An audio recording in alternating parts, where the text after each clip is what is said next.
Imagine, after a long period of preparations, finally, nasa harap sila ng dambana kasama ang kanilang mga mahal sa buhay kasi ibibigay na nila ang kanilang tunay na commitment sa bawat isa.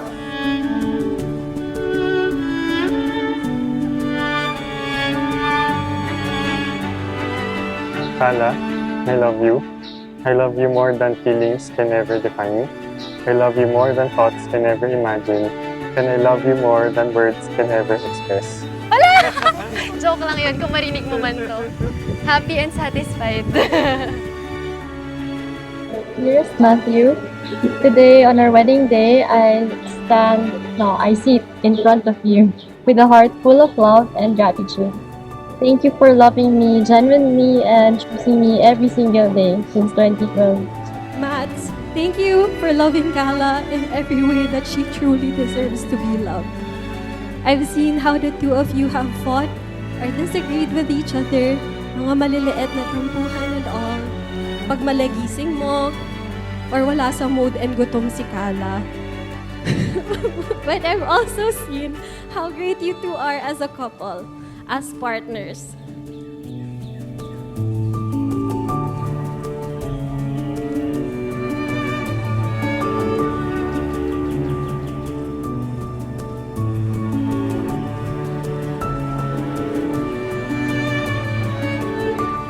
Basta sobrang saya ko kasi imagine 29 ka na. Basta I love you, anak. Hindi ka naman aalis sa tabi namin, di ba? Wala nang tatabi sa akin. Ikaw lang kasi sa inyo magkakapatid tumatabi sa akin.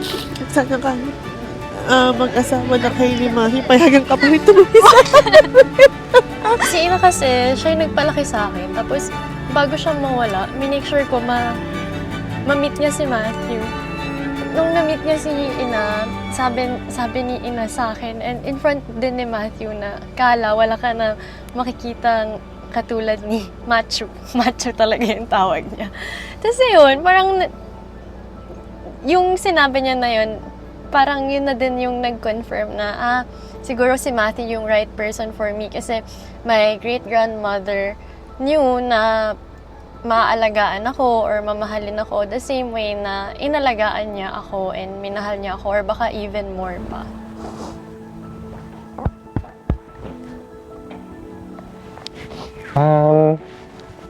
Wala, ano lang. Thank you. Kasi, syempre,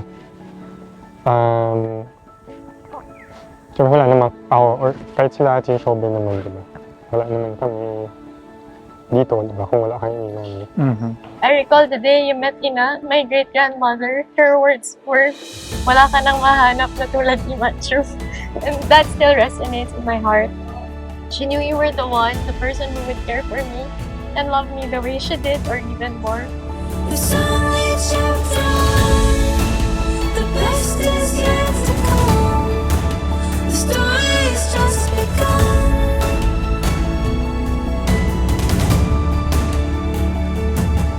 Matthew, si Alyssa ang pinakamagandang regalo ng Diyos sa iyo. Alyssa, si Matthew ang pinakamagandang regalo ng Diyos sa iyo. Hi Matthew, here's a little something we can both enjoy. Nakakapagod yung wedding planning, so let's schedule our R&R sometime after our wedding. Next time na yung LC, cat, and gaming PC mo, kayod muna. I love you Matthew, thank you for choosing me as your lifetime partner. I will forever be grateful to you.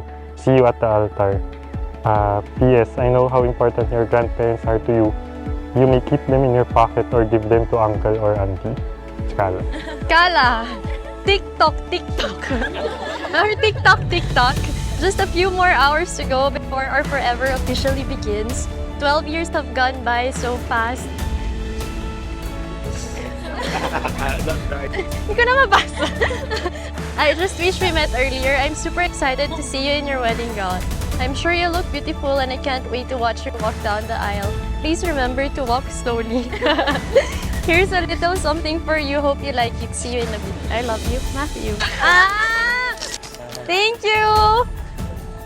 Thank you! It's an Apple Watch. From my first birthday greeter back in 2016 to my first and last boyfriend, you're now my husband. And I love you very much. Yun lang. It is yours and it is mine. There's joy in the morning. The future is bright.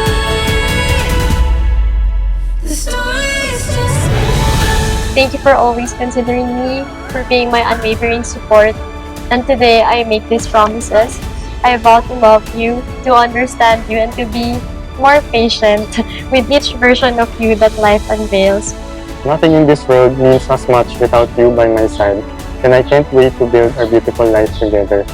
I love you more than anything this life can give me, and there is nothing more I want in life than to make you happy.